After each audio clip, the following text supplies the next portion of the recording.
सगळ्यात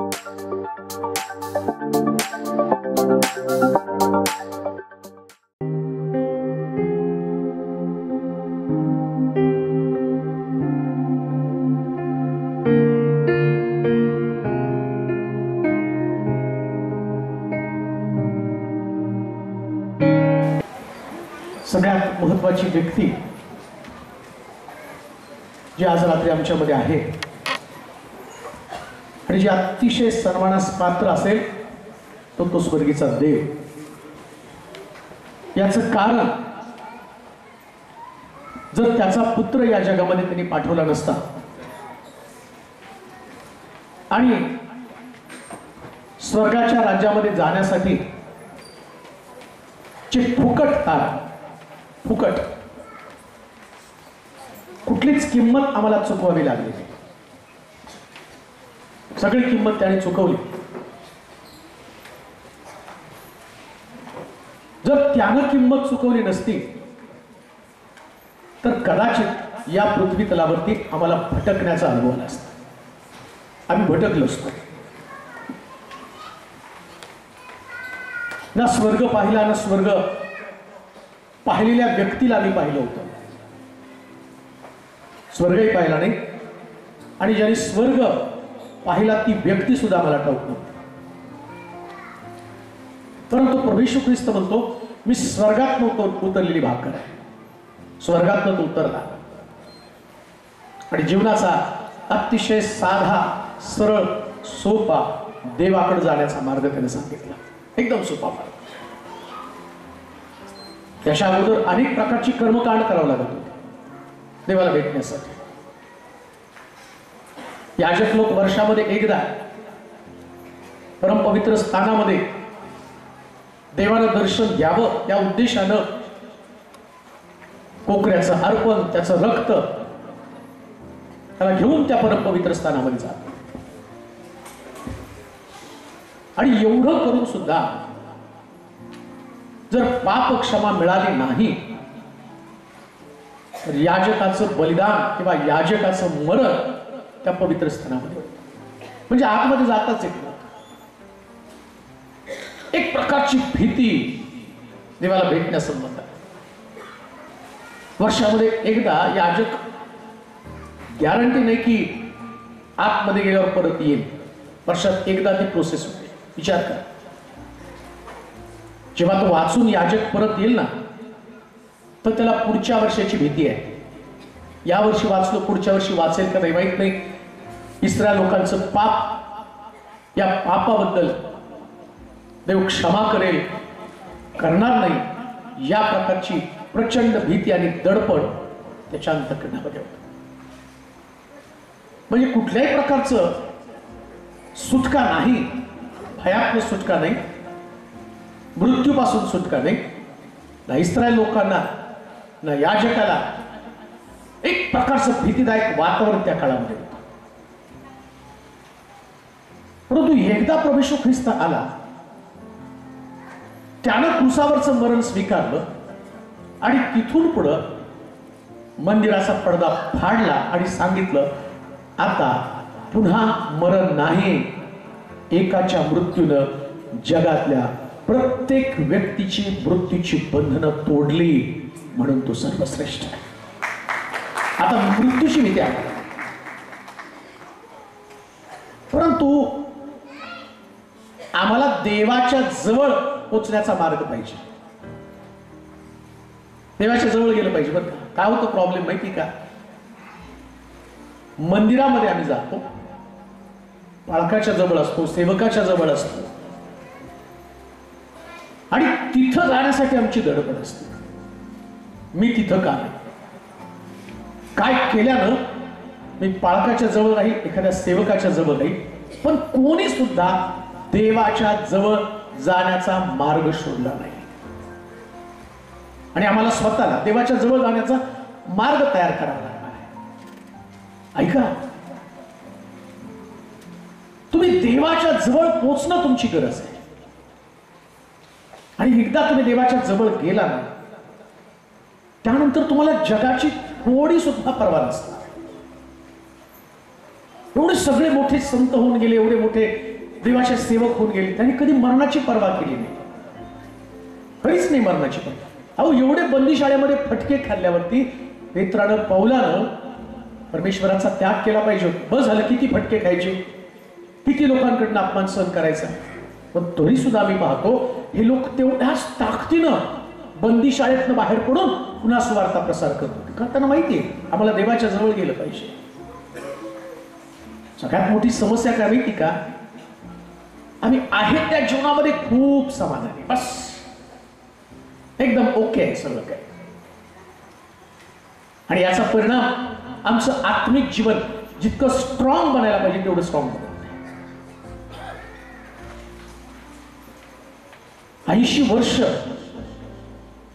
वयाचा मोशे जेव्हा त्या पर्वतावरती चढतो आणि देवाला पाहतो, 40 वर्ष राजवाड्यामध्ये, 40 वर्ष मेंढर चारण्यामध्ये, पण जेव्हा त्यानं त्या पर्वतावरती देवाचं दर्शन घेतलं ना, त्याच्यानंतर राहिलेली 40 वर्ष तो कधी स्वतःसाठी जगला नाही. रानामध्ये हो कुरकुर करणारे लोक, भाऊ बहीण त्याच्या विरोधामध्ये गेलेले, दगड मार करण्यासाठी टपलेली लोक आहेत. किती त्रास त्या मोशेला. पहिल्या 40 वर्षामध्ये तरुण असताना शिक्षण घेतलं, सगळं काही केलं आणि इस्रायल लोकांसाठी पहिलं युद्ध करून आम्ही पाहतो की त्या मुकादमाला मारलं, त्यांच्यासाठी उभा राहिला. याच लोकांनी त्याच्या बाबतीमध्ये काय केलं, या लोकांनी त्या मोशेला नाकारलं.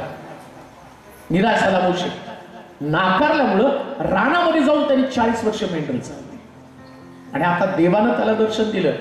आता ही लोक त्याला नाकारत होते, परंतु लोकांचा नाकार पचवण्याची ताकद त्याच्यामध्ये होती. का माहिती का, त्याला माहितीये नाकारणाऱ्यापेक्षा स्वीकारणारा माझ्या बरोबर आहे. नाकारणाऱ्यापेक्षा स्वीकारणारा, ती देवाच्या दर्शनाची सगळ्यात मोठी जमेची बाजू आहे. जाणार कसा, देवाजवळ जाण्यासाठी योग्य रस्त्याची गरज आहे.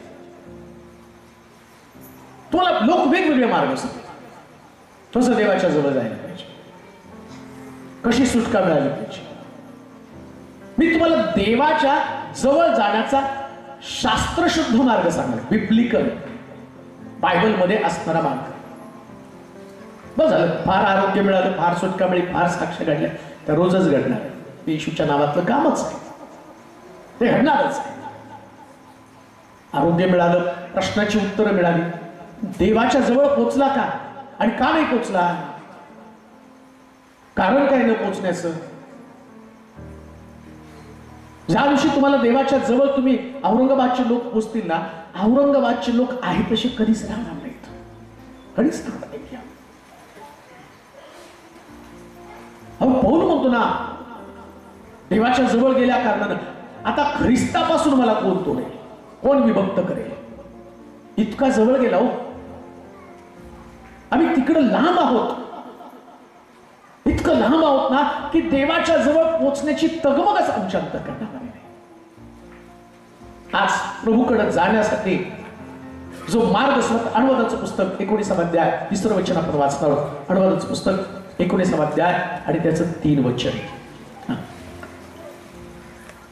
ऐका कोण, हा बस 19:3.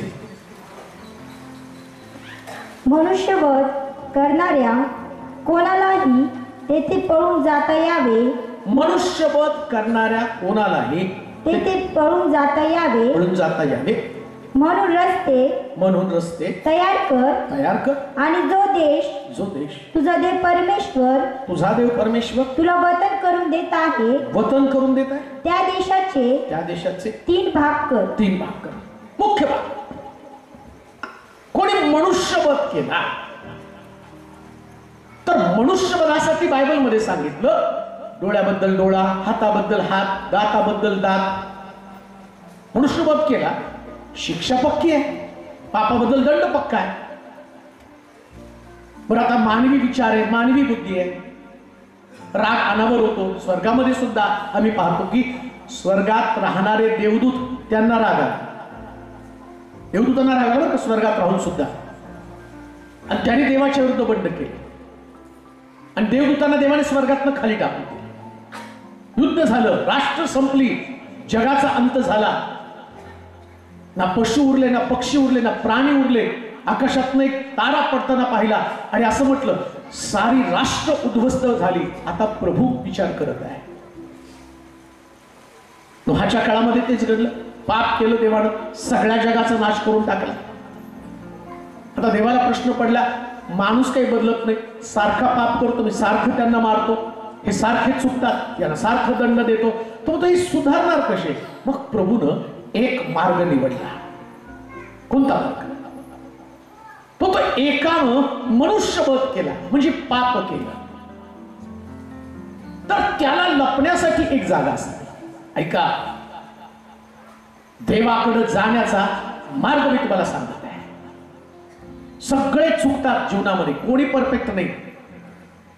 पौल म्हणतो सगळ्यात मोठा पापी मी आहे. पौल स्वतःच्या चुका कबूल करतो.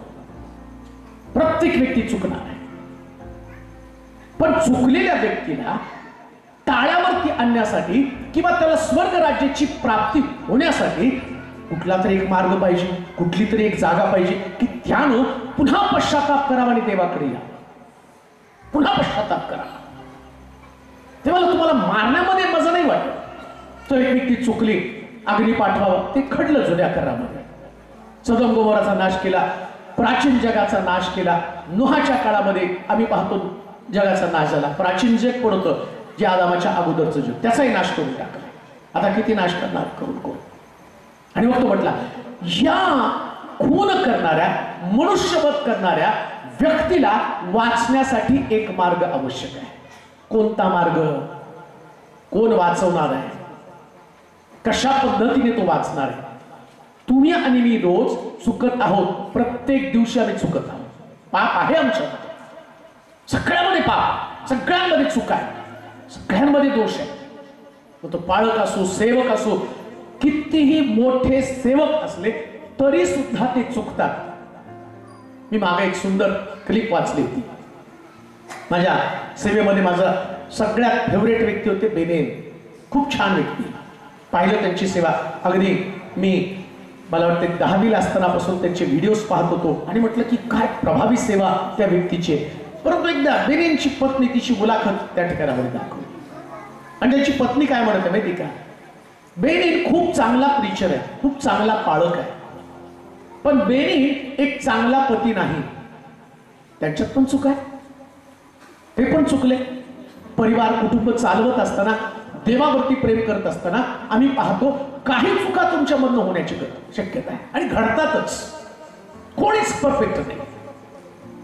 मग आता देव काय करणार आहे? चुकला तर याला मारून टाका. आता बघा, समजा बेनेनच्या पत्नीनं त्यांच्यावरती दोषारोप लावले आणि स्वर्गातला देव म्हणे, अरे तू सगळं केलं, आपल्या पत्नीकडे लक्ष दिले, तुझी पत्नी त्या ठिकाणामध्ये आणि तुला दोष देत आहे, मारून टाकाव का देवाने का?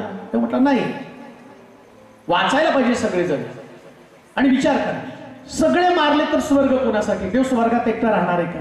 नाही. येशू जाताना काय म्हटलं माहिती का? मी जातो, पुन्हा लवकर येतो, तुमच्यासाठी घर तयार करतो आणि मग जिथं मी आहे तिथं तुम्ही असणार आहे. ही देवाची परफेक्ट योजना, परफेक्ट योजना.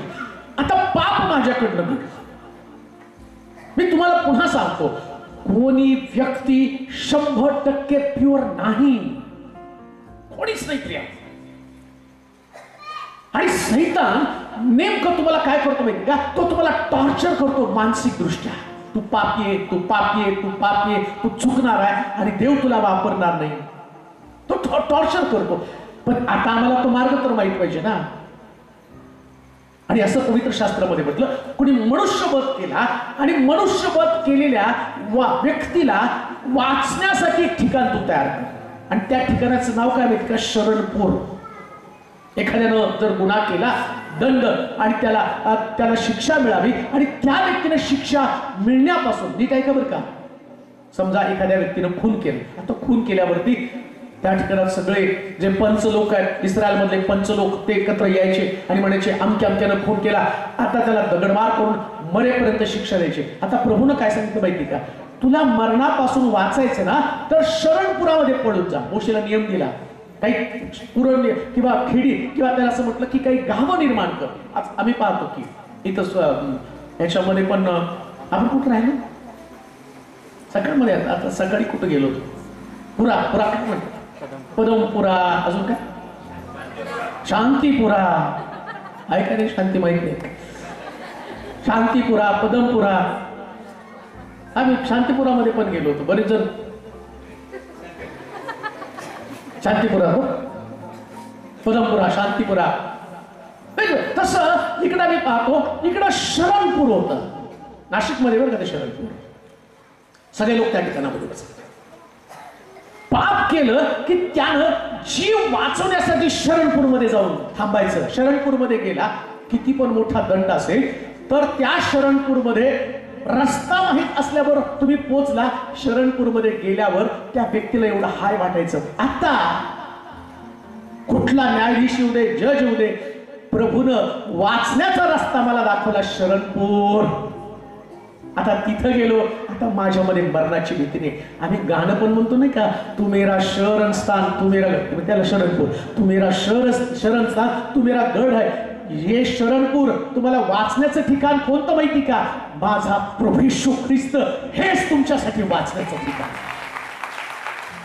तुमचं वाचण्याचं ठिकाण आहे दोष देत बसू नका कौतुक होऊ नका काही चुका तुमच्याकडनं घडलेल्या परंतु आता एक गोष्ट करा लगबगीनं आपल्या जागेवरती उभं राहा उधळ्या पुत्र जसा म्हणतो मी माझ्या बापाच्या घरी जाईल आणि म्हणेल बाबा तुमच्या विरुद्ध स्वर्गाविरुद्ध मी पाप केलेले तो म्हटला आता मी मेढ डुकरं खातात त्या शेंगा खाणार नाही माझं सगळं संपलं माझं ऐश्वर्य गेलं माझं आरोग्य गेलं माझं सर्व भरखड गेली माझ्यामधलं ग्लॅमर गेलं माझ्यामध्ये असणारं प्रभूनं देवानं दिलेले आशीर्वाद निघून गेले पापानं दिलेली संपत्ती ही पण संपली आता मी मरत बसणार नाही खान देऊ नये का अशा वेळेला ज्यावेळेस तुमचं सर्व काही संपतं आणि तुमच्यामध्ये कुठल्याच प्रकारची आशा नसती सगळे तुमचा त्याग करतात उधळ्या पुत्राचे मित्र त्याचा त्यानं त्याग केला चांगलं सगळं त्याचं सौंदर्य निघून गेलं परंतु म्हणतो नाही आता मला वाचायचंय आता मला उभं राहायचंय लक्षात ठेवा देवाकडे जाण्याचा रस्ता मी तुम्हाला सांगत आहे उधळ्या पुत्राने रस्ता दाखवला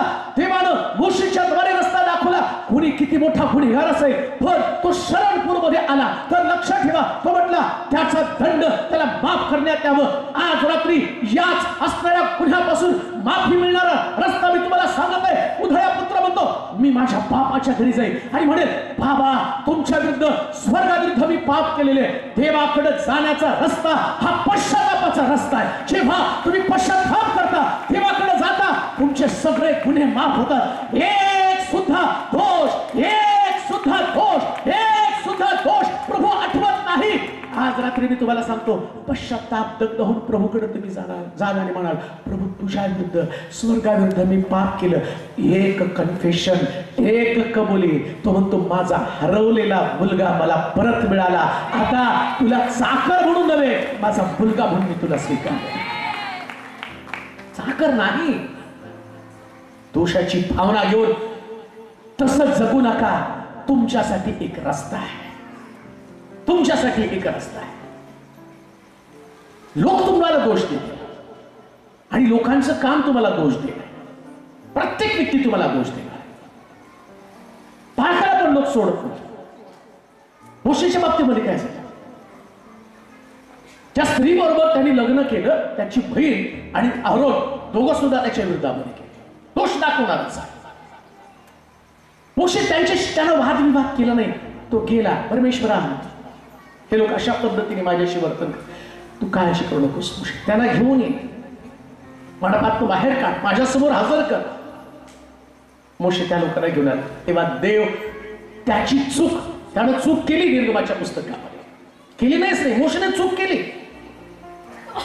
पण कोणाला शरण गेला तो त्याच्या भावाशी आणि मिरियमशी हुज्जत घालत किंवा त्याचं निर्दोषत्व सिद्ध करत बसला नाही मिरियमला नाही त्यांनी सांगितलं मी माझं केले मी माझं बऱ्याच वेळा आमचं आम्ही केलं आमचं मी निसतो हुज्जत नाही का प्रभूकडे गेले प्रभू मला मिरियम पण पाहिजे मला अहरोन पण पाहिजे आणि मला तुझी सेवा करायची या दोन्ही गोष्टी पण मला पाहिजे मिरियमचा पण नाश नको व्हायला अहरोनचा पण नाश नको व्हायला आणि माझी मिनिस्ट्री पण नको जायला मग त्याने काय केलं तो प्रभूकडे गेला आणि प्रभूने इतका सुंदर वाक्य काढला तो म्हटला मिरियमला आणि अरुणाला माझ्याकडे घेऊन ये. मिरियमला सांग आपला हात छातीवरती ठेव. हात छातीवरती ठेवला. हात कोडानं भरला. कोडानं भरला. देवानं मिरियमला अरुणाला कोडानं भरून टाकलं. मोशे शरणपूर मधला व्यक्ती, शरणपूर मधली ताकद त्याला ठाऊक आहे. देव त्या मोशे संबंधानं बोलत आहे. तो माझ्या मनातला व्यक्ती आहे, त्याच्यासारखा नम्र या पृथ्वी तलावर दुसरा कोण. ऐका, देवाकडे जाण्याचा रस्ता मी तुम्हाला सांगत आहे. जेव्हा तुम्ही देवाकडे जाताना जाण्याचा रस्ता हा नम्रतेचा रस्ता आहे. प्रभूने त्याला सांगितलं, या लोकांना ठणकावून सांगितलं, याच्यासारखे नम्र या पृथ्वी तलावरती कोणी नाही. उधळ्या पुत्र पण नम्र झाला. उधळ्या पुत्र पण नम्र झाला. नम्रतेशिवाय तुम्ही देवाकडे जाऊ शकत नाही. कोणी जाऊ शकत नाही. अहंकार, मीपणा, मी धार्मिक, मी चांगला, माझ्यासारखा श्रेष्ठ कोणी नाही, माझ्याकडे चुका नाही, माझ्याकडे दोष नाही, माझं काहीच चुकलं नाही हो, आम्ही चुकत आहोत. नम्रतेने कबूल करा. नम्रतेने कबूल करा. तुम्ही तुमच्या चुका पहा, एकमेकांच्या चुका, इतरांच्या चुका पाहू नका. हा देवाकडे जाण्याचा रस्ता नाही. देवाकडे जाण्याचा रस्ता हा मुळीच नाही. ज्याच्यामध्ये दोष भावना आहे, जो प्रभूकडे येताना बोलतो, देवा तुझ्या विरुद्ध आणि स्वर्गाविरुद्ध मी पाप केलं, ही भावना घेऊन जातो ना, तो दिवस तुमच्यासाठी आणि तुमच्या जीवनासाठी एक सगळ्यात मोठ्या बदलाचा दिवस आहे. प्रियांनो, फार मोठं परिवर्तन. आणि या परिवर्तनानं तुम्ही देवासमोर जाता. म्हणून लक्षात घ्या, आज ख्रिस्ती विश्वासणाऱ्या लोकांना जे आत्मिक स्टँडर्ड पाहिजे, आत्मिक स्टँडर्ड मी तुम्हाला सांगत आहे, आत्मिक योग्यता, धार्मिकता आहे तुमच्यामध्ये, पण आत्मिक पात्रता तुमच्याकडे नाही. आत्मिक पात्रता काय? आत्मिक पात्रता आहे नम्रता, हीच आत्मिक पात्रता आहे. अहंकार, मीपणा, ज्या गोष्टी घेऊन तुम्ही जीवन जगत असाल, तुमच्यामध्ये नम्रता. नम्रता या शब्दाचा अर्थ माघार घेणं बरं का. नम्रता म्हणजे खाली मान घालून चालणं नाही. नम्रता ती नाही, खाली मान घालून चाललं. माघार घेणं, नम्र असणं म्हणजे माघार घेणं. कधी कधी लोक तुमच्यावरती ॲलिगेशन्स लावतात, दोष लावतात, तुम्ही काही बोलत नाही म्हणजे तुम्ही नम्र आहात. वादविवाद करता, भांडण करता, सिद्ध करण्याचा प्रयत्न करता. आमच्याकडे काय पद्धत आहे, किती मोठा स्ट्रॉंग बिलिव्हर्स असू दे, किती मोठी प्रार्थना करणारी बहीण असू दे, तिला कोणी दोष लावले की चला खरं खोटं करायला, पाळक साहेबासमोर चला पाळक साहेबासमोर. आता पाळकाला मोठा प्रश्न, बाजू घ्यावं कोणाची. त्याची घेतली तर तो रुसणार, त्याची घेतली की यार हे रुसणार. मग पाळक काय नाही सिस्टर, आपण क्षमा केली पाहिजे. नाही, पहिले खरं खोटं आधी खरं खोटं, मग क्षमा बिमा सगळं. आणि बोलता बोलता एवढे डायलॉग मध्ये गेला स्वर्ग खड्ड्यात, पहिले खरं खोटं, तोपर्यंत खरं खोटं. आणि सगळं वाद विवाद भांडण, एवढं मनातली फडस. बरं, तिथं क्षमा करण्याच्या अगोदर पण आता ते ज्या व्यक्तीने गुन्हा केला ना, त्याला कळलं सगळं माझं बिंग उघडं पडलं, मग तो पण थोडस माघार घेतो आणि मग पाडकासमोर त्यांनी यावेळेस सोडते. दुसऱ्याला नाही, तुझं थोबाड फोडलं, मग माझ्यासारखं कोणी नाही. आणि मग सगळं, आता सगळा राग निघून गेला, सगळं झाल्यावर करा पाळायचं आहे प्रार्थना, करा. वा रे वा. त्या बाळकाने तर काय प्रार्थना करा, देवा या मंडळीचा पाळकच ठेवू, मरू दे. आत्मिक स्टँडर्ड आहे. कोणतं स्टँडर्ड? नम्रता हे स्टँडर्ड आहे. आणि गोष्ट तुम्हाला सांगतो, तुम्ही दोषी आहात हे लोकांनी लाख सांगितलं तरी सुद्धा तुमचा बाप तुम्हाला निर्दोषच ठरवतो. कशाने निर्दोष ठरवतो?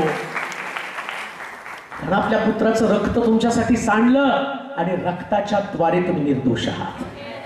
तेव्हा कारण जाण्याचा रस्ता मी तुम्हाला सांगत आहे. नम्रता, नम्रपणा. तुम्ही लोकांसमोर एक नम्रतेचं चांगलं मॉडेल बनलं पाहिजे.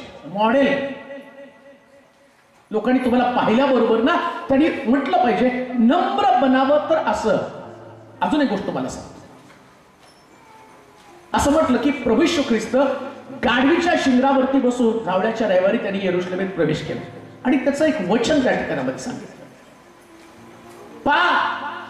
तो गाढवीच्या शिंगरावरती बसून प्रवेश करेल यासाठी की तो लीन आहे, म्हणजे नम्र आहे. गाढवीच्या शिंगराला नम्र म्हटलेलं आहे. म्हणजे काय हो, गाढवीचा शिंगरू आपल्या पाठीवरती येशूला घेतं. येशूला घेतल्या कारणानं गाढवाला किती पण हुकी आली तर ते ओरडत नाही. गाढव का नम्र माहिती का? गाढवाचा स्वभाव आहे ते हुकी आले की ओरडतं.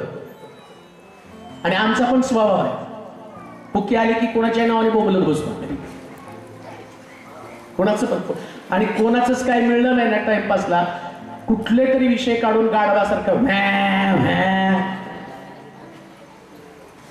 नम्र लोक कोणाविषयी चर्चा करत नाही. त्यांना माहितीये पाठीवरती येशू बसलेला आहे.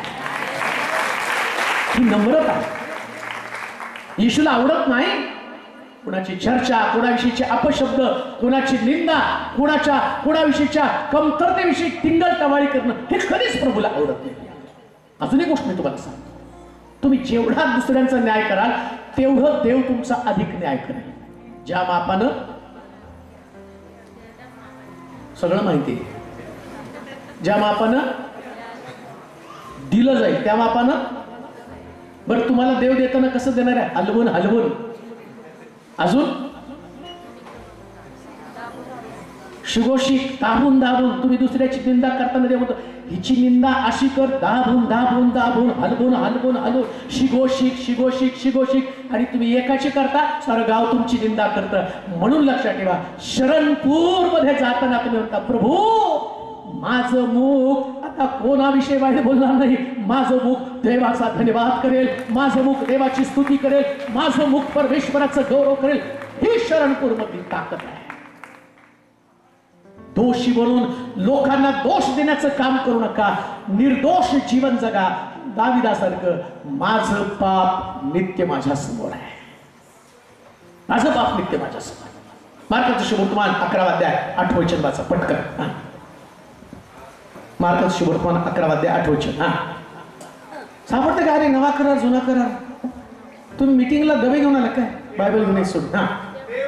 तेव्हा पुष्कळ लोकांनी आपली वस्त्र वाटेवर पसरली.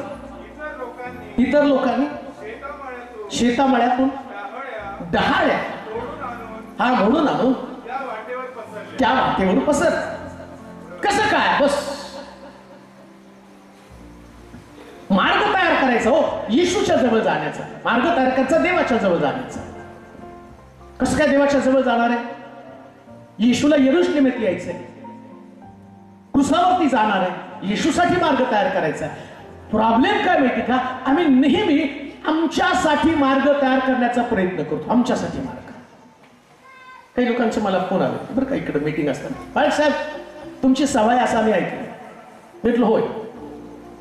मग तिथंच आहे ना? म्हणलं का बोर्ड वाचलं नाही का तुम्ही?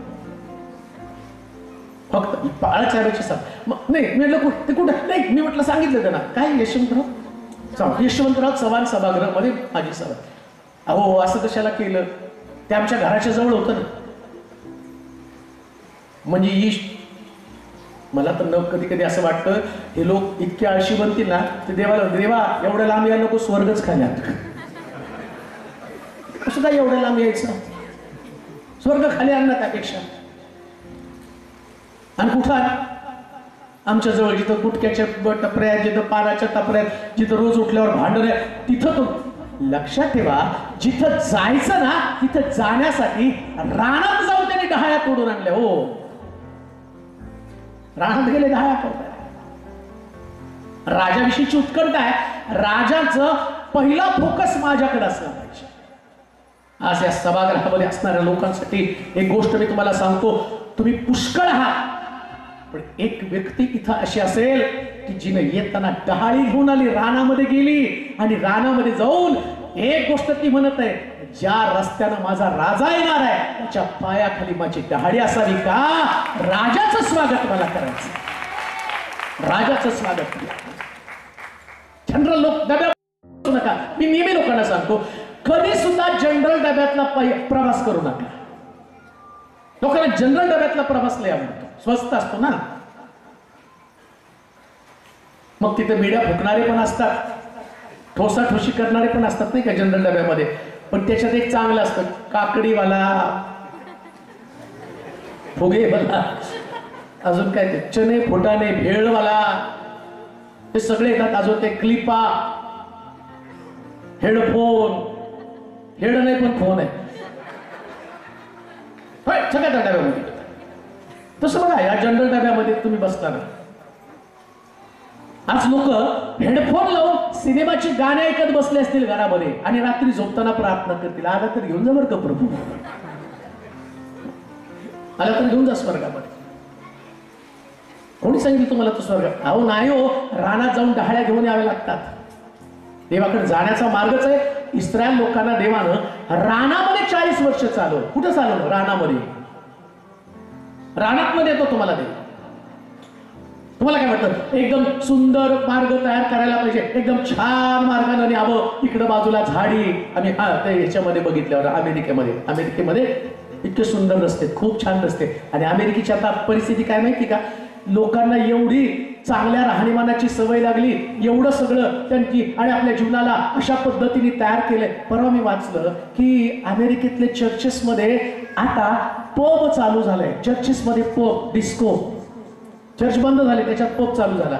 रेस्टॉरंट चालू झालं. आता लोक चर्चला नको म्हणतात, रेस्टॉरंट मध्ये गर्दी आहे. पुलपिट वरती तिथं बघितलं तर दारू विकायला लागलेले आहेत.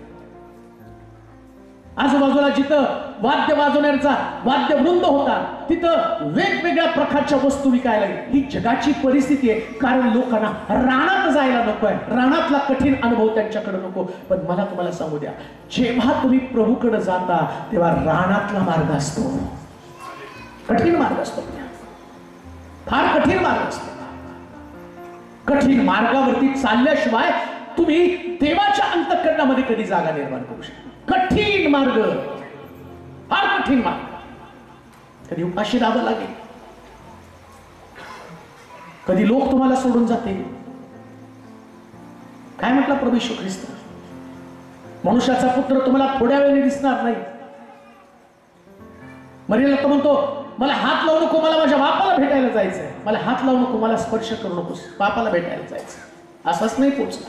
मार्ग तयार करावा लागला, प्राणामधला मार्ग तयार करावा लागला.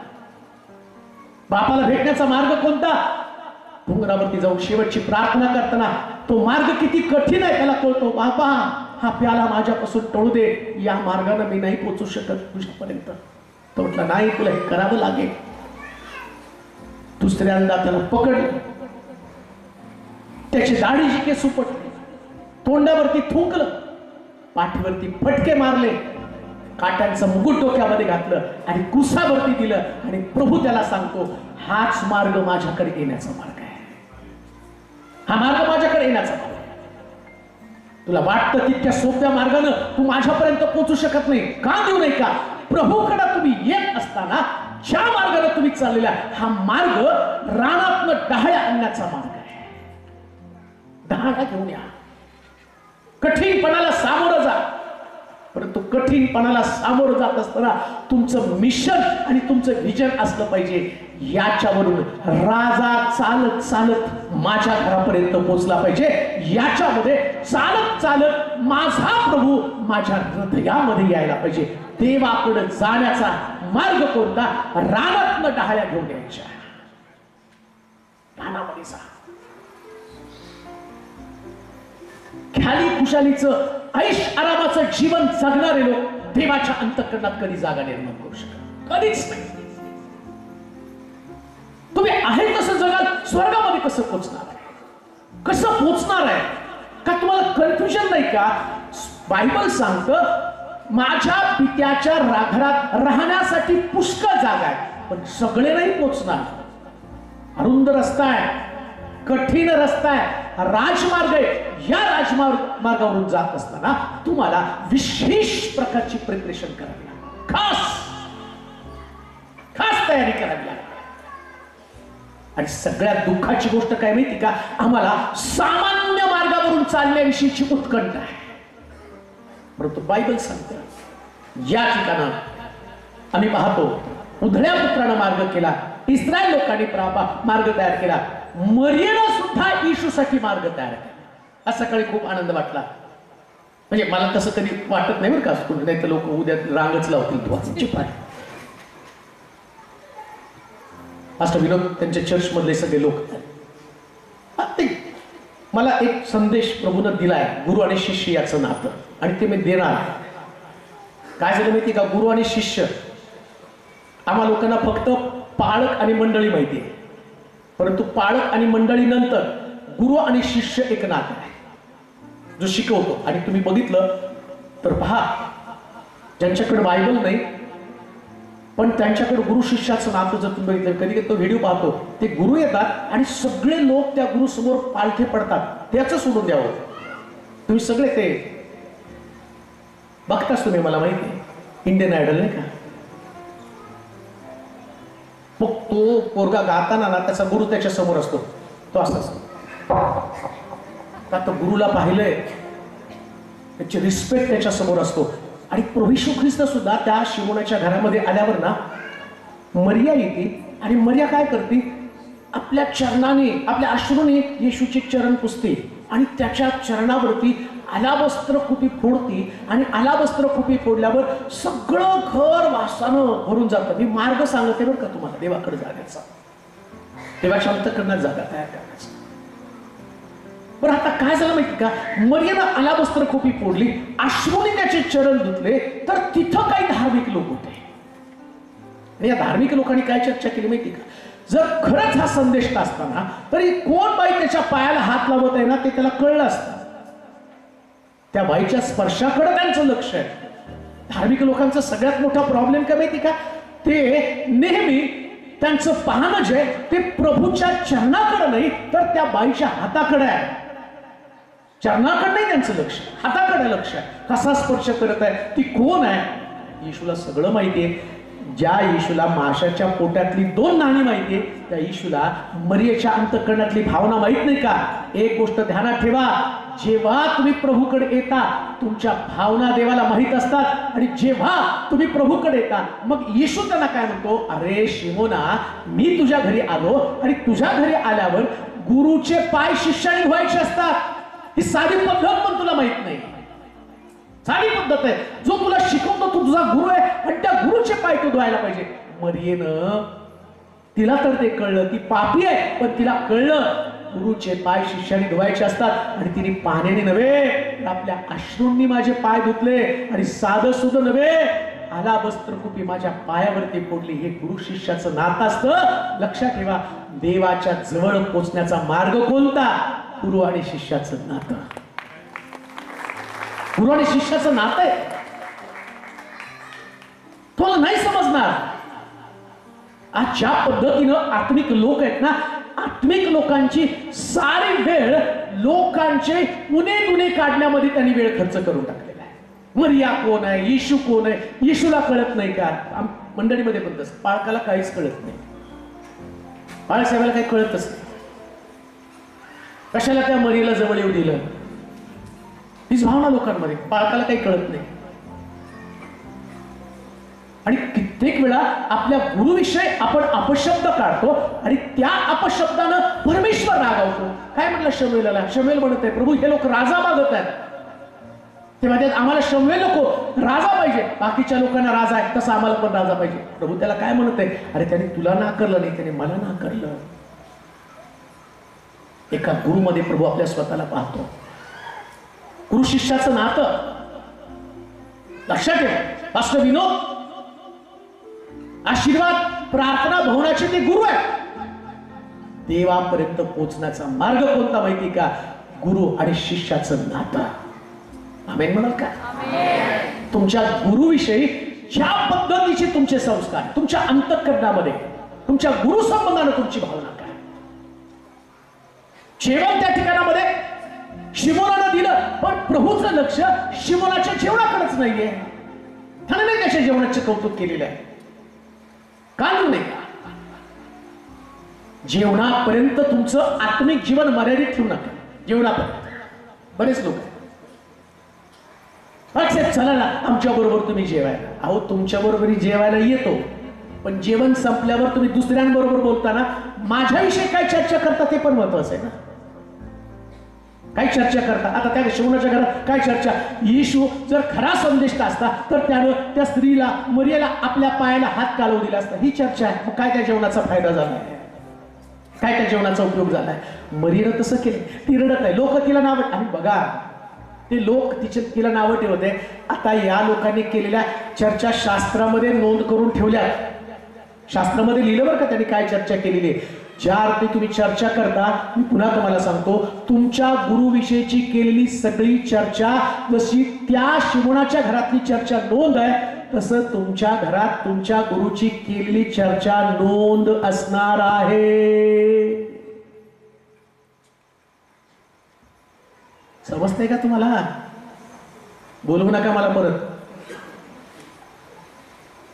कारण मी तुम्हाला गाढवा ईश्वर यरुशलेमेत आला. लोकांनी काय केली आपली? बोला की, कोणी काढली? कोणी काढली? आज तुम्ही नाही काढली, मी काढली. वस्त्र काय? तुमची धार्मिकता आहे. तुमची धार्मिकता काय आहे? आमची धार्मिकता एकमेका संबंधानं वाईट बोलण्याची धार्मिकता आहे.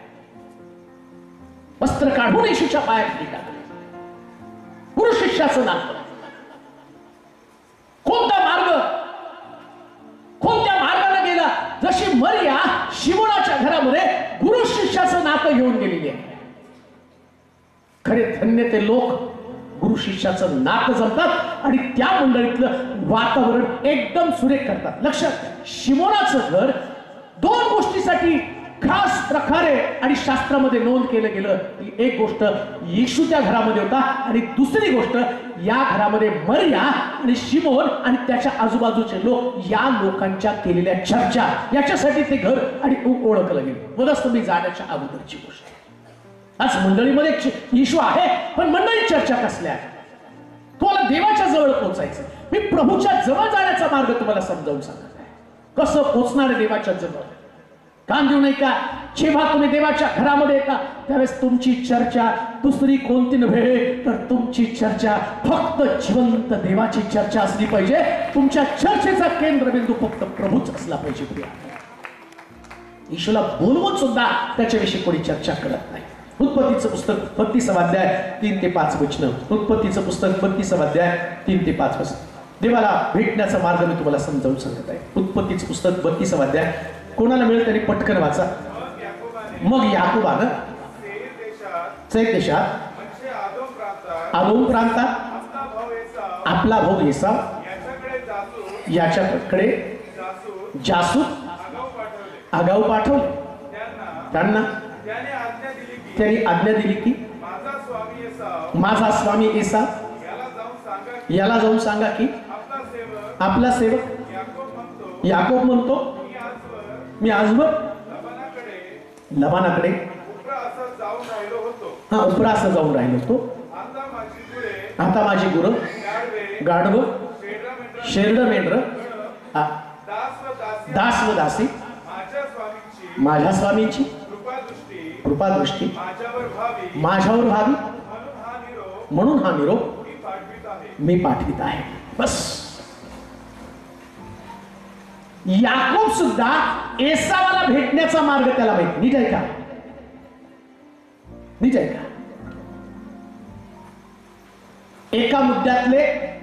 एका मुद्द्यातलं 20% मी तुम्हाला सांगत आहे. मला माहिती आहे हॉल सोडावा लागतो लवकर, परंतु एक जो मुद्दा, देवाकडे जाण्याचा मार्ग तयार करणं, देवाकडे जाण्याचा देवासंबंधाने मी बोलत आहे. आता याकोब जो आहे तो आपल्या भावाकडे जाण्यासाठी मार्ग तयार करतो. आपला भाऊ, मला भावाला भेटायचं, भावाच्या अंतःकरणामध्ये माझ्या संबंधानं जी भावना आहे ती भावना निघून गेली पाहिजे.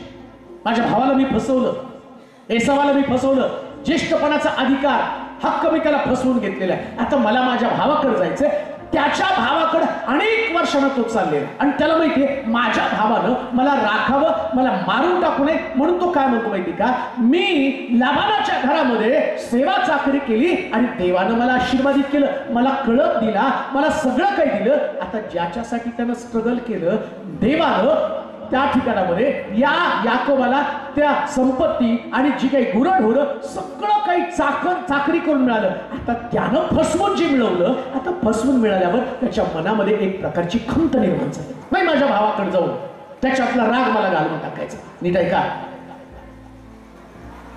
नीट आहे का? जेव्हा भाऊ भावाकडे जाण्यासाठी मार्ग तयार करतो, तुम्हाला तर देवाकडे जाण्यासाठी मार्ग तयार करायचा. देवाकडे जाण्यासाठी मार्ग तयार करायचा. एसावाकडे जाताना इतकी त्याच्या मनामध्ये भीती होती. एसाव जेव्हा त्याचा बाप मेल्यावर याकोब काय म्हणतो, एसाव काय म्हणतो, मी माझ्या भावाला मारून टाकणार. रिबेकेने ते ऐकलं आणि ती म्हटली, तुझ्या भावाच्या मनामध्ये तुला मारण्याची योजना आहे, तू इथून पळून जा, थांबू नको इथं. आणि तो पळून गेला. परंतु 21 वर्षानंतर सेवा चाकरी करून राहेलसाठी 7 वर्ष, लेयासाठी 7 वर्ष, पुन्हा मी सांगतो, पुन्हा पाहतो सगळी मेंढर शेरड्या यांच्यासाठी 7 वर्ष, 21 वर्षानंतर तो पुन्हा आला. आता 21 वर्षानंतर पुन्हा आल्यावर तो मार्ग तयार करत आहे, भावाला भेटण्याचा मार्ग तयार करत आहे. असा मार्ग तयार करत आहे. शास्त्र सांगतो तो आपल्या भावाला निरोप पाठवतो, दास पाठवतो, दासाकडं अतिशय चांगले शब्द पाठवत आहे. पहा, तुमचा भाऊ तुला भेटण्यासाठी येत आहे. ऐका, पहिल्यांदा मी तुम्हाला सांगतो, जेव्हा तुम्ही प्रभूला भेटण्यासाठी येता, तुमच्यातली नाती तुम्हाला मजबूत करावी लागतात. नाती, बिघडलेली नाती, एकमेका संबंधानं जे काही तुमचं मन बिघडून गेले, नाती बिघडलेली आहे, ज्या प्रकारचं वातावरण तयार झालेलं आहे, सगळे डिस्टर्बन्स तुमच्या आयुष्यामध्ये आलेले आहेत, नाती बिघडून गेलेली आहे. आणि त्या बिघडलेल्या नात्याला रिपेअर करण्याचं काम आम्ही कधी करत नाही. काही वेळा संबंध एकमेकाशी असणारे बिघडून गेलेले आहेत. हे दावे, काही गोष्टी तोंडातनं गेल्या, काही गोष्टी स्वभावातनं बाहेर पडल्या, याच्यामुळे तुमची नाती बिघडली. आणि बिघडलेली नाती घेऊन आम्ही जगत असू. लक्षात ठेवा, तुम्ही लोकांच्या अंतःकरणात जाल, पण देवाच्या अंतःकरणामध्ये कधीच पोहोचणार नाही. देवाच्या अंतःकरणात पोहोचण्याचा मार्ग कोणता? आमचं शत्रुत्व नष्ट करणं. शत्रुत्व नष्ट करणं. शत्रुत्व घेऊन कोणी प्रभू समोर राहू शकत नाही. देवाचे प्रिय लोक, मी पुन्हा तुम्हाला सांगतो, जसं प्रेम पित्यानं पुत्रावरती केलं, पुत्रानं जगावरती केलं आणि त्यानं शिष्यांवरती केलं. आणि शास्त्र सांगतं, येशू ख्रिस्त शिष्याला तीच गोष्ट शिकवत आहे. तुम्ही जर माझे शिष्य आहात तर तुमची प्रीती जगाला दिसू द्या, जगाला तुमची प्रीती दिसू द्या. आणि म्हणून आम्ही पाहतो, याकोबानं काय केलं तर दूत पाठवले. मी तुम्हाला हा आज रात्री सांगत आहे, जेव्हा कुठं वाद असतो ना, तर तुम्हाला देवाकडे जाण्याचा मार्ग मी तुम्हाला सांगत आहे. याकोबाकडे दूत होते, तसं तुम्ही तुमच्या मंडळीचे दूध बनावे. 2 तुटलेली मन एकत्र जोडण्याचं काम जसे दूत करतात, तसं तुम्ही सुद्धा मंडळीमध्ये तुटलेल्या लोकांना एकत्र करण्याचं काम केलं पाहिजे. हा देवाकडे जाण्याचा मार्ग आहे. वाद वाढवू नका, वाद वाढवू नका, मन जास्त तोडू नका, समेट करा. कोणीतरी जाऊन शांतीच्या गोष्टी सांगाव्या. कित्येक वेळा वाढलेल्या वादामध्ये आम्ही आणखीन तेल टाकून एकमेकाची मन वाईट करतो. स्वर्गातला देव ही गोष्ट पाहताना म्हणतो, अरे माझा पुत्र क्रुसावरती गेल्यावर त्यानं हेरोद आणि पिलाताचा समेट केला. तुम्ही तर विश्वासणारे लोक आहात, तुमच्यामध्ये ती समेटाची भावना किती असली पाहिजे. तुम्ही एकमेकाशी वाद करण्याच्या ऐवजी दूताचं काम करून, जसं त्यानं दास पाठवले तसं तुम्ही दासाचं काम करून एकमेकाला भावाला परत एकत्र जोडा. लक्षात ठेवा, माझा प्रभू तोडण्यासाठी नव्हे तर माझा प्रभू जोडण्यासाठी या पृथ्वी तलावरती आला. म्हणून आज रात्री सगळी तुटलेली नाती जोडणं म्हणजे प्रभूसाठी मार्ग तयार करणं. तुटलेली नीट नाती नीट करा.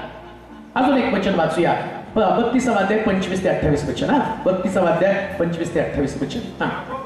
याकोबावर आपली सरशी होत नाही, आपली सरशी होत नाही हे पाहून त्याने त्याच्या जांगेस स्पर्श केला. तो याकोब त्याच्याशी झोंबी करीत असता ती उखळली.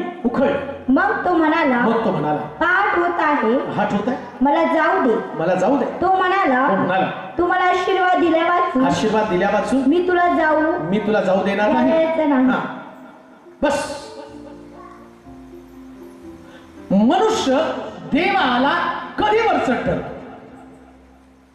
तो परमेश्वराशी झगडला आणि असं म्हटलं, परमेश्वराच्या दूताच्या लक्षामध्ये आलं की याकोबावर माझी सरशी होत नाही. ऐका, जी गोष्ट मी तुम्हाला सांगत आहे, जे तुम्हाला ओलांडून परमेश्वर जाऊ शकत नाही, परमेश्वराच्या अंतःकरणामध्ये तुमच्याविषयी खास प्रकारची जागा कशी होते त्याविषयी मी तुम्हाला सांगत आहे. याकोब जो आपल्या भावाला भेटायला जाताना त्यानं कळप,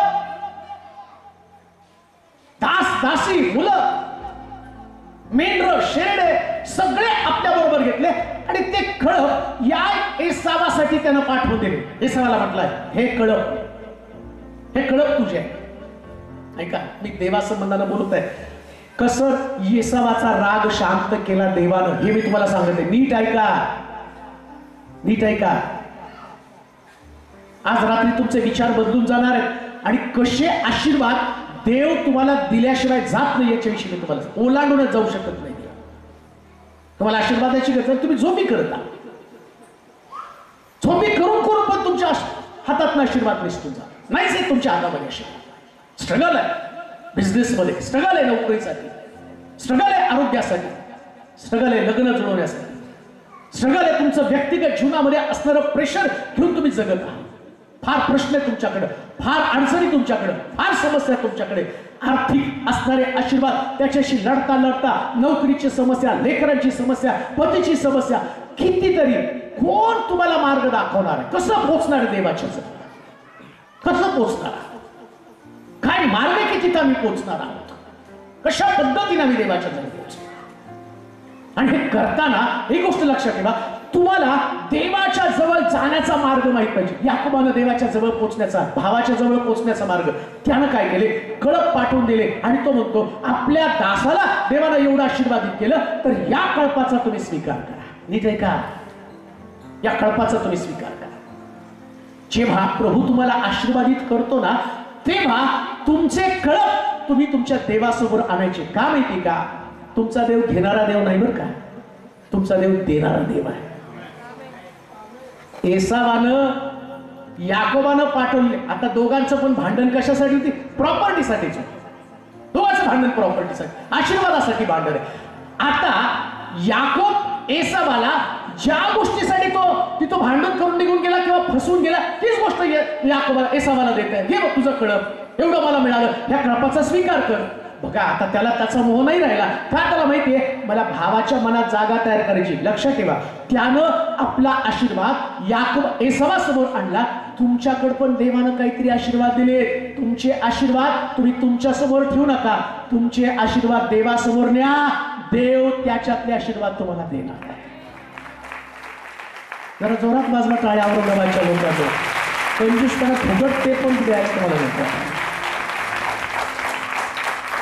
हे तुमचे आशीर्वाद, हे पण तुमचे आशीर्वाद. आणि आशीर्वादाचं काय गंमत आहे माहिती का तुम्हाला? इकडं याकोब आला एसावाकडं त्याच्यातला द्वेष काढण्यासाठी. एसाव काय म्हणतो माहिती का त्याला? माझ्या भावा, तुला जसं देवानं आशीर्वादित केलं तसं देवानं मला सुद्धा खूप आशीर्वादित केलेलं आहे. तुझ्या कोणत्याच गोष्टीची मला गरज नाही. माझ्या बंधू म्हणून त्याच्या गळ्यामध्ये गळा घालून तो रडला. का? कारण एसावाला आता संपत्ती नको होती, एसावाला याकोब पाहिजे होता. एसावाला याकोब पाहिजे. एवढ्या वर्षाच्या विरहानंतर त्याला त्याच्या भावाची किंमत कळाली. माझा भाऊ थांबू नये का? जेव्हा प्रभूकडे तुम्ही आता जाण्याचा मार्ग कोणता आहे? देवाच्या जवळ जाण्याचा मार्ग कोणता आहे? काही मार्ग तुम्हाला माहिती पाहिजे. म्हणून मी पाहतो ज्ञानी लोक येशूला भेटण्यासाठी जात असताना त्यांनी काय केलं तर या ज्ञानी लोकांनी आपल्या बरोबर द्रव्याच्या थैल्या, सोने, ऊद आणि गंधरस घेऊन त्या प्रभूला भेटण्यासाठी आल्या आणि शास्त्रामध्ये त्याची नोंद झाली, बायबलमध्ये त्याची नोंद झाली. येशूच्या जवळ पोहोचण्यासाठी त्यांनी सुद्धा योग्य प्रकारचा मार्ग निवडला. लक्षात घ्या, डोंगरावरती प्रभू येशू ख्रिस्त असताना अनेक लोक त्याचं वचन ऐकण्यासाठी आले. पुष्कळ लोक शिष्य पण वचन ऐकण्यासाठी निघाले का. आणि शिष्य येशू समोर जाऊन एक कैफियत मांडतात. प्रभूजी गेले 3 दिवस 4 दिवस झाले हे उपाशी, यांच्याकडे भाकरी नाही. येशू काय म्हणतो माहिती का, तुमच्याकडच्या भाकरी त्यांना खायला द्या. ते आले येताना, पण येशूकडे येताना भाकरी नाही घेऊन आले, नुसते रिकामे हाताने आले. त्यांना परवा नव्हती, पण येशू म्हणतो तुमच्यातल्या भाकरी त्यांना. त्या लोकांकडे भाकरी नव्हती. ते प्रभूजी आमच्याकडे भाकरी नाही, आमच्याकडे पैसे, 200 रुपयाची भाकरी किती लोकांना पुरणार. देवाच्या अंतःकरणातल्या जागी संबंधाला बोलत आहे. याकोब आपला कळप, आपले उंट, गाडवी सगळ्या घेऊन येशूवासमोर घेऊन जात आहे. ज्ञानी लोक सोनं, ऊद, गंधरस घेऊन येशूकडे जात आहे. आणखीन आम्ही पाहतो की या ठिकाणामध्ये एक छोटा मुलगा आणि 5 भाकरी आणि 2 मासे घेऊन डोंगरावरती जात आहे.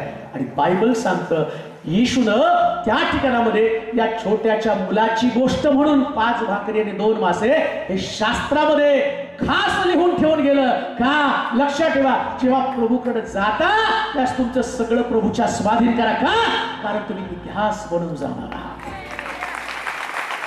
इतिहास बनून जा, इतिहास बनून जाणार आहे. काय कोण सिस्टर उभं जात देव टाके बघा बरं, त्यांना दिसतात का सगळ्यांना. बसा सिस्टर. चर्च आमचं बांधकाम चालू होतं. त्यांच्या मिस्टरांना पगार फार कमी होता. मला माहित नव्हतं, ते शिक्षक होते पण पगार त्यांना कमी होता. आणि मग चर्चचं बांधकाम चालू होतं. तर तुम्ही तिथे आला होता का ते टाकायला? तिथंच आला. चर्चमध्ये ते आले, उपदेश त्यांनी ऐकला, प्रभूला सगळं द्यायला पाहिजे. आणि मग त्यांनी त्यांचे कानातले, अजून काय कानातले वगैरे असं काही त्यांनी त्या दिवशी दानकोशामध्ये त्यांनी टाकलं. पगार कमी होता, त्यांच्याकडे तेवढा पगार नव्हता, पण प्रेरित झाले. बघा इकडे असं म्हटलं त्यांनी झोंबी केली, कळप पाठवून दिला, सगळं काही पाठवून दिलं. आणि देव म्हणतो आता ओलांडून तुला मी आशीर्वाद तुला दिल्याशिवाय नाही पुढे जाऊ शकत नाही. इथं देव हरला. कसा हरला ते मी तुम्हाला सांगतो. तुटपुंजा पगारामध्ये सोनं एवढं महाग आहे. आणि त्यावेळेस ते म्हटले मिळेल नाही मिळेल माहित नाही, देव देईल तेव्हा देईल. त्यांनी ते टाकलं त्यांचं कानातलं टाकल्यावरती ते घरी गेले. घरी गेल्यानंतर एक खूप आनंदी होते की प्रभूला आम्ही दिलं आणि प्रभू आता सगळ्या आमच्या गरजा भागवेल. मग त्याच्यानंतर देवाने त्यांना ब्रदरला एक बिझनेस दिला. त्यानंतर जेवढा मला पगार होता तेवढा, आता जेवढा पगार मला होता तेवढ्या पगाराचा माणूस मी माझ्या कामावरती नेमला. एवढंच नव्हे, पण त्यांनी आता 2दा सोनं प्रभूनं त्यांना दिलं. का माहिती का, जेव्हा तुम्ही रिकाम्या हाताने प्रभूकडे रिकाम्या हाताने येत नाही ना, तुम्ही 5 भाकरी 2 मासे घेऊन, जसं आम्ही पाहतो तो मुलगा डोंगरावरती गेला, तसं तुम्ही प्रभूच्या अंतःकरणात जागा निर्माण करताना लक्षात ठेवा, वस्तूवरती प्रेम करू नका, वस्तू निर्माण करणाऱ्या देवावरती प्रेम करा. वस्तू निर्माण करणाऱ्या देव स्वर्गामध्ये काय करतो कुणाला माहिती का? कुणालाच नाही माहिती. आम्हाला एकच वचन माहिती, कोणतो? इस्रायलाच्या रक्षकाला. आणि ते कशासाठी माहिती का? आम्हाला चांगली झोप लागावं. भूत खेत इस्रायलाच्या रक्षकाला झोप लागत नाही, तो डुलकी पण घेत. पाठ सांगायचं किती छान, काय औरंगाबादची लोक हुशार आहे. त्यानं हे वचन पाठ, इस्रायलाच्या रक्षकाला झोप लागत नाही. सगळ्यांचं पाठ आहे. पण रात्री झोपताना प्रार्थना करतात, देवा 2 उशाला 2 पायथ्याला ठेव. पण एवढं सगळी प्रार्थना करून सुद्धा काही लोक मला औरंगाबादचे फोन करतात, पालक साहेब प्रार्थना करा, काल रात्री छातीवरती येऊन भूत बसलं. मग ते दोघांना ओलांडून 2 उशाला 2 पायथ्याला इस्रायलाच्या रक्षक, त्यालाही झोप लागत नाही, त्याला ओलांडून तुमच्या घरात घुसला, तुमच्या छातीवर बसला आणि त्यानं तुम्हाला एवढा त्रास दिला. अहो सगळं तुमच्याकडे काय माहिती का, प्रॅक्टिकल तुमच्याकडे नॉलेज काय नाही. देवाच्या मनामध्ये कशी जागा करायची तेच तुम्हाला माहिती. इस्रायलच्या रक्षकाला झोप लागत नाही, डुलकी घेत नाही, इथपर्यंत मर्यादित थांबू नका. माझा प्रभू जेव्हा त्याच्या अंतःकरणामध्ये तुम्हाला जागा निर्माण करायची ना, आता विचार करा, जवळजवळ या पृथ्वीत 800 कोटी लोक आहेत. किती कोटी हो? 800 कोटी. 800 कोटीला देवाला थोडे आशीर्वाद द्यायचा. 800 कोटी.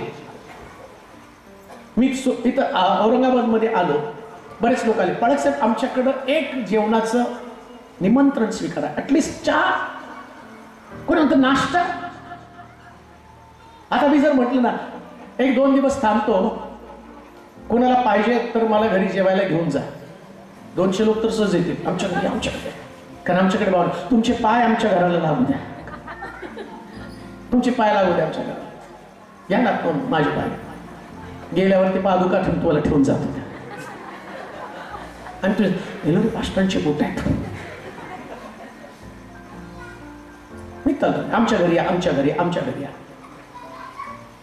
पण मी सगळ्यांच्या घरी नाही जाणार. मग कोणाच्या घरी जाणार? त्याचा अर्थ माझं तुमच्यावरती प्रेम नाही असं नाही. कोणतरी व्यक्ती तिची एक तळमळ आहे, ते फार दिवसापासून सांगतात. बऱ्याच वेळा औरंगाबाद मध्ये प्रत्येक वेळेस सांगतो, माझी एक पद्धत, मला लवकर जायचं असतं त्यात साहेब पुढच्या वेळेस नक्की, पुढच्या वेळेस नक्की. मग काय अहो गेली 4 वर्ष तुम्ही पुढच्या वेळेस नक्की, पुढच्या वेळेस नक्की, तुम्ही अजून काय लागेल. मग पुढच्या, मग आता काय होतं मी निघतानाच काय लोक सांगतो यावेळेस तुम्हाला यायलाच पाहिजे. मग ते काय करतात, बरोबर इकडे निघलेलं कॉन्टॅक्ट करतात. कारण मी इकडं येताना आणि इकडून जाताना 3 दिवस 4 दिवस माझे फोन बंद असतात. कारण मला माहिती येताना पण तेच नाही, आमच्या घरी या, जेवा, नाश्ता करा. तुमचा नाश्ताही परवडत नाही, जेवणही परवडत नाही. का परवडत नाही माहिती का तुम्हाला? सकाळीच ते मटण बघून मला चक्कर आली. मग काय होतं, देवाच्या अंतःकरणामध्ये जागा, कोणाकडे जातो? आणि गोष्ट 100% तुम्हाला सांग, सेवकाचे पाय ज्या घराला लागतात, ऐका बरं का, तुम्ही जी गोष्ट करता ना त्या गोष्टीशी मी 100% सहमत आहे. शुनेम या ठिकाणची थोर स्त्री ती म्हणती, माझ्या घराच्या धाब्यावरती मी आलिशासाठी खोली बांधेल. आलिशा तिच्या घरामध्ये आला, तिच्या घरात लेकरू नव्हतं, आलिशाच्या आगमनानं तिचं घर नांत झालं. देव आशीर्वाद देतो. सगळ्याच घरामध्ये आलिशा गेला नाही. शुनेम या ठिकाणच्या स्त्रीनं आलिशाच्या अंतःकरणामध्ये जागा निर्माण केली. देवाचे प्रिय लोको, आज रात्री देवाच्या अंतःकरणात जागा निर्माण करण्यासाठी तुमचं अंतःकरण तुम्हाला उघडावं लागतं. ज्ञानी लोकांनी आपल्या थैल्या उघडल्या, त्याच्यामधलं त्यानं सोनं रूप द्रव्याच्या थैल्या, पैसे काढले आणि आम्ही पाहतो की येशूला त्यांनी देऊन टाकले, येशू समोर अर्पण करून टाकलं. एक गोष्ट लक्षात ठेवा, देवाच्या अंतःकरणात जागा निर्माण करायची ना, तर पहिल्यांदा तुम्हाला प्रभूसाठी काहीतरी करावं लागतं, काहीतरी करावं लागतं. विशेष प्रकारची गोष्ट, विशेष गोष्ट. देव तुमच्याकडे पाहत असताना एवढे लोक या ठिकाणामध्ये आहेत. मी तुम्हाला जाता जाता सांगतो, ज्याला इतिहास घडवायचा त्यानं आपलं वर्तमान देवाच्या हातामध्ये द्यायचं असतं. त्याला इतिहास घडवायचा, वर्तमान देवाच्या हातामध्ये देऊन टाका. जे तुमचं आहे ते प्रभूला द्या आणि जे प्रभूचं आहे ते तुम्हाला मिळवा. शाळेमध्ये जे लेकर आहेत ना ते फार हुशार असतात. ते लेकर काय करतात माहिती का, दुसऱ्या लेकरांचा डबा बघतात. पण त्याला कळतं की याच्या डब्यामध्ये ब्रेड आहे, त्या ब्रेडला जाम आहे, आणि त्या ब्रेडला दुसऱ्यांदा पाहत होता तो मस्का सुद्धा लावलेला आहे, चीज लावलेले आहे. आणि हा आणताना घरामध्ये भाकर आणि घरात जे बनवलं. तर तो काय करतो माहिती का, हुशार असतो. तो काय म्हणतो, आज आपण आपला डबा शेअर करू. म्हणजे तुझी शिळी भाकर त्याला आणि त्याची ब्रेड. लक्षात ठेवा, आमच्याकडे जे आहे ते दुय्यम दर्जाचं आहे, प्रभूकडे आहे ते प्रथम दर्जाचं आहे. प्रथम दर्जाचं, बेस्ट मधलं बेस्ट प्रभूला. देवाच्या अंतःकरणामध्ये जागा निर्माण करण्यासाठी. म्हणून आम्ही पाहतो इकडं या याकोबाला देवाने आशीर्वाद दिला. इसाक अब्रामाचं बेस्ट मधला बेस्ट होता. तर त्याला म्हटलं मोऱ्या डोंगरावरती अर्पण कर. तो गेला मोऱ्या डोंगरावरती, त्याला अर्पण करत असताना वेदीवरती त्याला टाकला. परमेश्वर त्याला म्हणतो, मारू नकोस. मारू नकोस आपला हातावर. का? तुझ्यासाठी एडका ठेवलेला आहे. आज रात्री तीच गोष्ट मी तुम्हाला सांगतो. तुमच्यासाठी एडका तयार आहे. तुमच्यासाठी एडका तयार आहे. आता तुम्हाला एडक्याची वाट पाहायची नाही. प्रभूनी ऑलरेडी एडका डोंगर चढायला सुरुवात केलेली आहे. आता उपदेश चालू असताना एडका डोंगर चढत आहे. जेव्हा वेदीवरती इसाक असेल, इसाकाच्या गळावर सूर्य असेल, तेव्हा एडका तुमच्या समोर प्रगट होणार आहे. तेव्हा एडका तुमच्या समोर प्रगट होणार आहे. तुम्ही जाताना रिकामे जाणार नाही, तर प्रभू एडक्याचा नुसता आशीर्वाद नव्हे, तो म्हणतो आता इसाक नसणार आहे, याच्यापासून एक महान राष्ट्र मी तयार करणार आहे. एक महान राष्ट्र मी तयार करणार आहे. देवाचे प्रिय लोक, आमचं इथलं येणं सामान्य लोक म्हणून आलेलं असाल, पण जाताना सामान्य नाही, पण जाताना महान बनून जाणार. महान बनून. पण केव्हा? देवाच्या अंतःकरणात जागा निर्माण केल्यावर. असंच नाही कोणी महान बनत. महान बनण्यासाठी तुम्हाला देवाच्या अंतःकरणामध्ये जागा निर्माण करावी लागेल. खूप बोलायचंय, परंतु मला माहिती आहे की परत इथं कुणी मीटिंग त्यांना घ्यायला चान्स मिळावा, नाही तर माझ्यामुळे त्यांची मीटिंग बंद होईल. 10च्या पुढे सोडलं. मला माहिती आहे तुम्ही पण एवढी एक्साइटेड, तुमच्याकडे पाहिल्यावर असं वाटायला लागलं की हे बसलेले सगळे लोक 12 काय 1 काय तेवढ्या वेळ बसतील. कारण जसं रात्रभर डोंगरावरती लोक ऐकत होते ना, औरंगाबादमध्ये हे सिलेक्टेड लोक रात्रभर ऐकण्यासाठी तयार असतील. पण जाता जाता मी तुम्हाला सांगेन, तुम्ही जाताना असं जाणार नाही, तर तुम्ही स्पेशल बनून जाणार आहात. स्पेशल, स्पेशल बर का, खास बर का, एकदम स्पेशल, एकदम स्पेशल. जोरात आदेश मला, एकदम स्पेशल. तुम्ही एडका घेऊन जाणार आहात. एडका वेदीवरती असेल. जाताना तुम्ही इसाकाला एक समस्या घेऊन आला असाल, इसाकासाठी रडत रडत असाल, परंतु लक्ष ठेवा, जाताना तुमच्या अंतःकरणामध्ये आनंद असेल. माझा इसाक वेदीवरती नाही, माझा इसाक आशीर्वादित होऊन माझ्याकडे आलेला आहे. लक्षात ठेवा, तुम्ही आशीर्वादित होऊन या ठिकाणामध्ये पाहणार आहे. जाता जाता मी तुम्हाला सांगतो, देवाचे प्रिय लोक हो, कोणाच्या अंतःकरणात जागा तयार करता आली नाही तरी चालेल, देवाच्या अंतःकरणामध्ये जागा निर्माण करा. देवाच्या अंतःकरणामध्ये जागा.